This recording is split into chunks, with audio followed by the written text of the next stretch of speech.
بسیار خوب، امروز حدود 36 ساعت روزه میگیریم. چی؟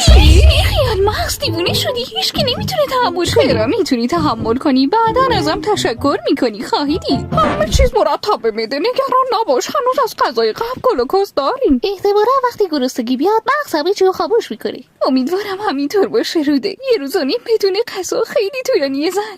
6 ساعت بعد. خب بچه ها، گلوکوزم تموم شد. حالا میتونه اوضاع باید بشه، هیچ کس وحشت نکنه. من یه ذخیره گلوکوز دارم. منم دارم نداشت. ببین میتونیم یکم دیگه بایستر کنیم. 12 ساعت بعد. یه وقت که دیستر حالا وقت وحشته. گلیکوژنم تمام شد. منم همینطور داداش. قده بویزه؟ من یه مقدار هورمون رشد برات میفرستم تا بیشتر دوام بیاری. وای خدایی چقدر مهربانه. سپاسگزارم میبویز. بزرگ میده کمک کن از چربی کتون بسازیم. پس جلو تا دو ماه. آره درسته. چشم بفرما. اوه به کتونای خوشمزه. خاری؟ این دیگه چه گفتیه؟